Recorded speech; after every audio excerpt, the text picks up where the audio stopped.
everyone, it's V and welcome back. I hope that you can take this time to settle in and have a little bit of your own critical healing moment while watching this video.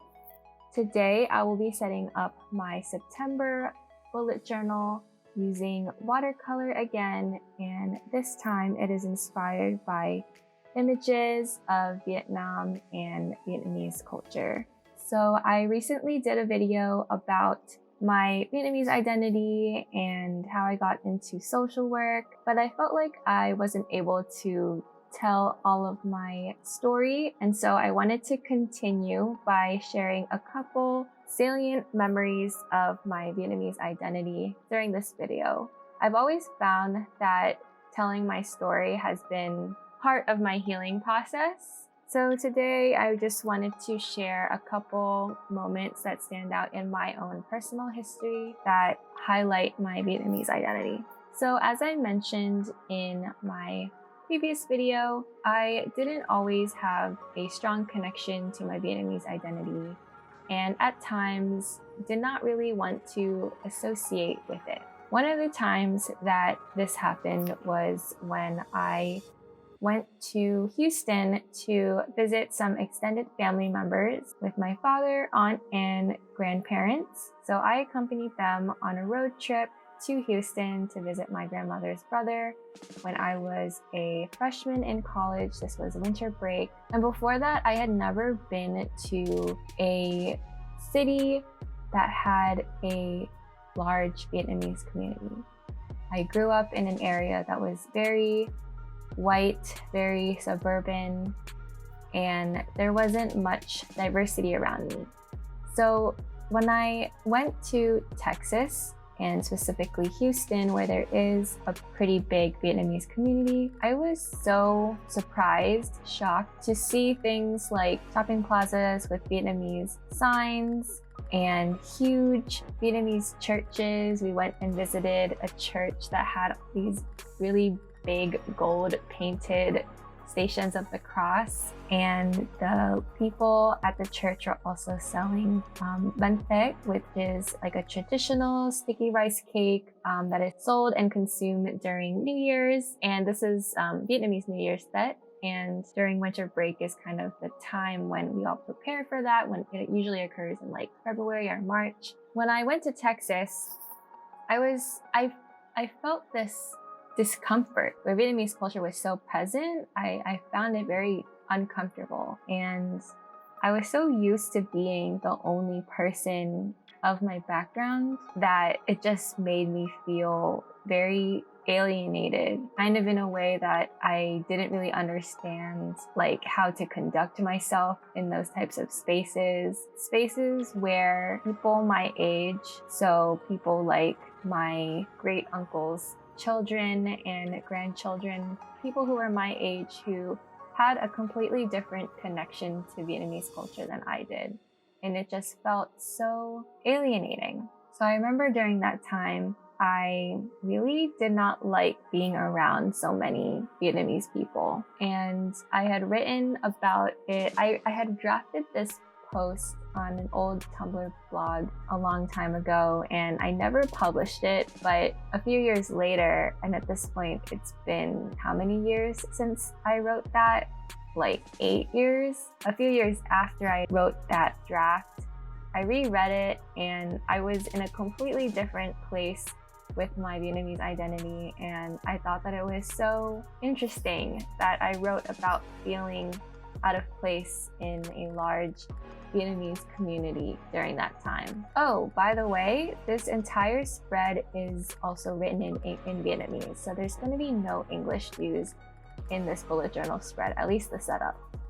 I'm not fluent, but I can slightly read and slightly speak Vietnamese, so I thought this would be a good way for me to practice Vietnamese by just having it be present in my everyday life when I use my journal. The second story that I want to share with you all is the story of when I went to study abroad in Vietnam. That's the only time that I've been to Vietnam, but I did study abroad when I was a senior in college, and part of that trip included 6 days in Ho Chi Minh City, or otherwise known as Saigon. There's actually so much that I could say about this trip, but I do want to keep it short. I think it's important for you to know that I was the only person of color on this study abroad trip, and I was the only Vietnamese person as well. Before we got to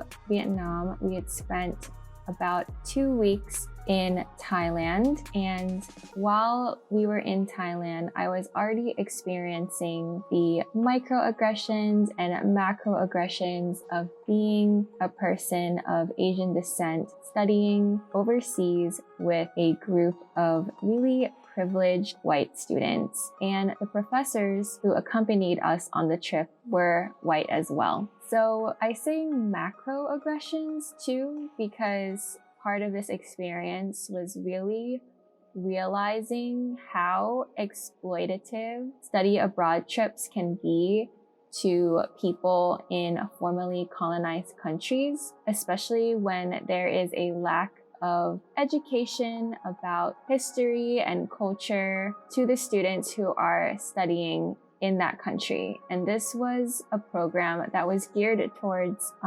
international finance and marketing, so there wasn't too much of a political science approach in this trip. However, when we got to Vietnam, I already had a really bad experience in the beginning of the trip, and I wanted to go home. The whole reason why I wanted to do this study abroad was to go to Vietnam, to see where my family comes from, to understand the culture and the language better. So I really tried to keep it together in order to make it to Vietnam. When I did, I remember when I got off the plane, I might have been imagining it, but I thought it smelled like pho, which is a good sign. And it was just, looking back, I feel like it was the land speaking to me. It was my ancestors speaking to me. I felt very safe in a sense, spiritually safe in a sense that I didn't care what these other students were going to say to me, rude questions that they were going to ask me, assumptions that they were going to make about me. I didn't care about any of those things because this was the dream. This was where I wanted to be. Later on in this spread, you are going to see some paintings. I'm going to paint a couple Vietnamese tropical fruit, and part of that is inspired by the first breakfast I had when I was in Vietnam. We were staying in a hotel with fancy all-you-can-eat breakfast. However, there were so many tropical fruits and things like dragon fruit, lychee, mangoes, and they were all super fresh and delicious. Earlier in the trip, because of, and I understand this now, but I didn't understand then, I was enduring a lot of stress because of these microaggressions and macroaggressions, even having somewhat of a panic attack. So I got physically ill.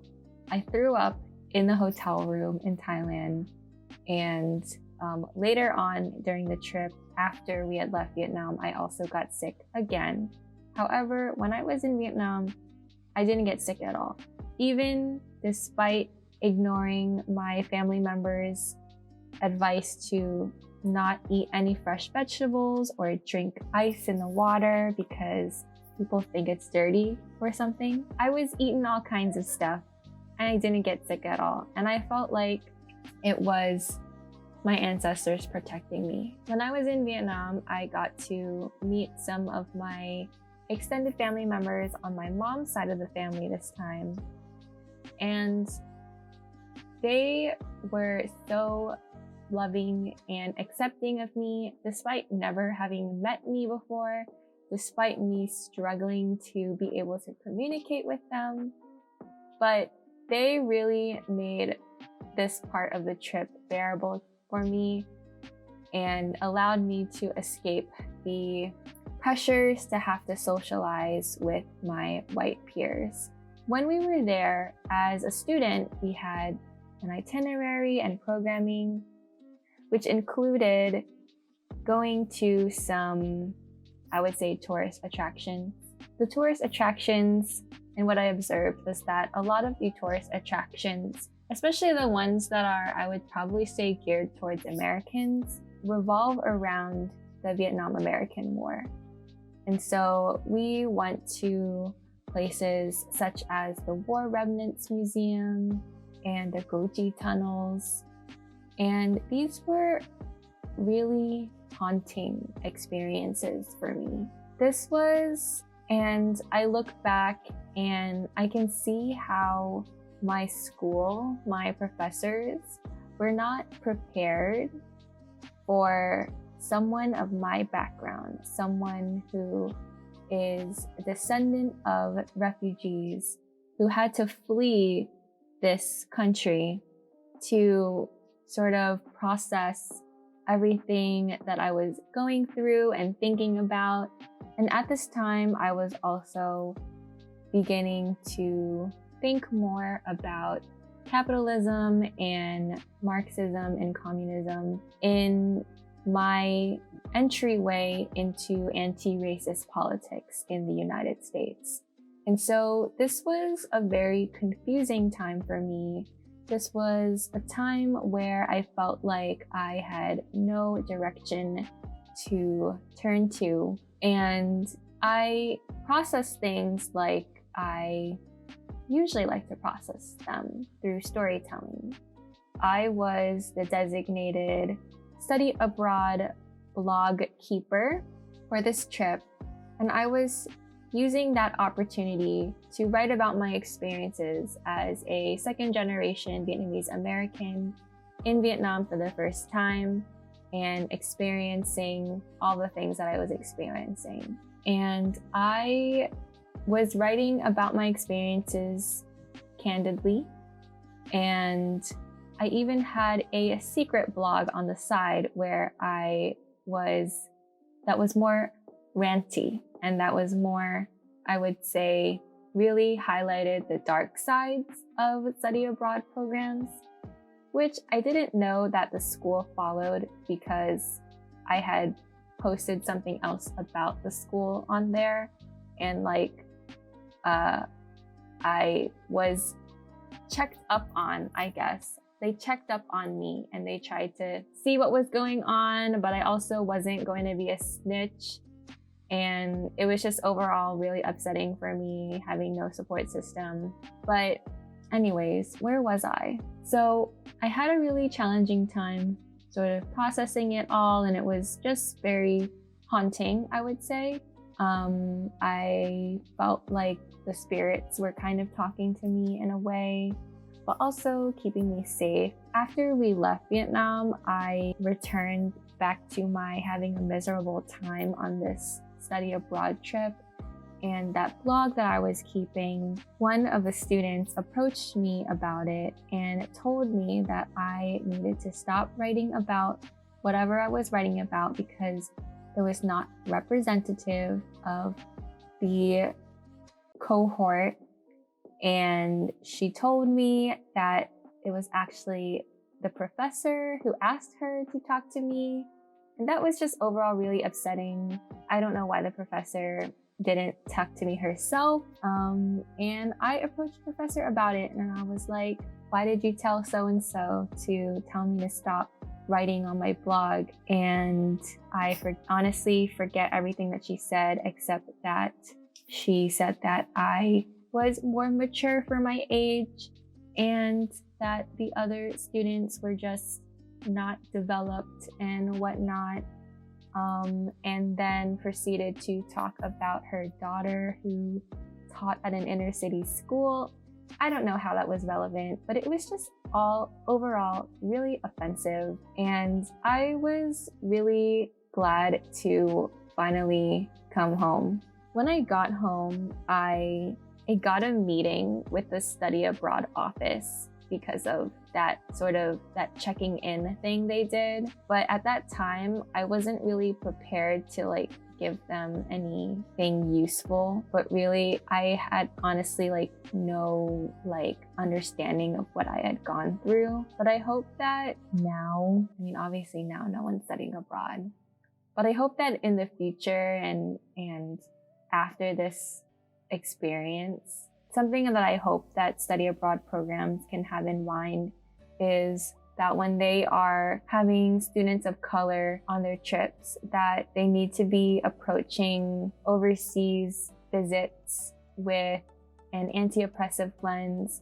with ones that are cognizant of the context of imperialism, of colonialism, of US empire, because those things are so harmful to people abroad and then also people that it brings into the borders of the United States. When I came back, I realized what I wanted to do was learn about Vietnamese history and culture and language, and on that trip, it wasn't actually the best opportunity for me to do that. So with my last semester in school, I dropped my math minor and I decided to enroll in a class called US in the Asia Pacific.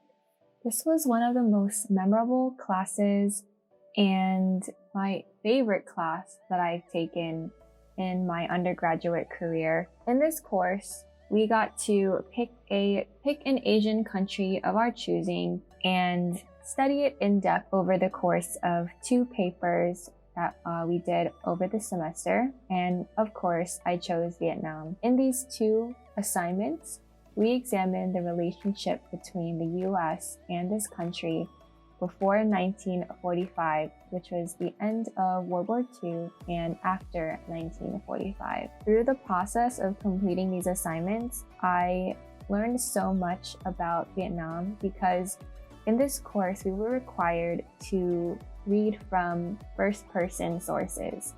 And so I wasn't reading accounts from other historians. I was reading from Vietnamese people, as well as people who fought in the war, such as members of the US military. I learned so much about Vietnam during this time. My first paper was about how the US inspired Vietnam to resist against the French and Japanese and fight for their independence, much like the American independence. And my second paper was about the role of women, gender, and sex during the Vietnam War. Part of what contributed to my horrible experience studying abroad in Southeast Asia was the prevalence of and the continued exploitation of Asian women by American tourists. And so I really wanted to explore this through understanding the role of the military and the rise of the sex work industry in Vietnam. That course was instrumental to me really digging deep into Vietnamese history and really put me on the trajectory of wanting to work within Vietnamese communities in the future. So after that course, I was graduating and I already had a job lined up because I am in some ways a model student and worker, at least back in those days. I already had a job that I had lined up for me back in October of my senior year. And so I knew that that was starting in the fall after I graduated. So in the summer, I really wanted to dedicate my time working in the Vietnamese community. And that led me to working with young people in Philadelphia. And that was such an amazing experience for me. Because we're out of time, I'll just leave it off with one takeaway from the program, which was that it was a bilingual program for Vietnamese high school youth. So it was run in Vietnamese and English, and it really inspired me to return to my study of Vietnamese, especially for the cause of being able to communicate and educate around social justice topics and political issues that impact Vietnamese communities. So with that, This is the end of today's bullet journal. Plan it with me unscripted. And here is my final spread. I hope that you enjoyed listening to my stories and that you were able to get something from them, whether it was just watching me practice my watercolor or that you found something in my stories that resonated with you.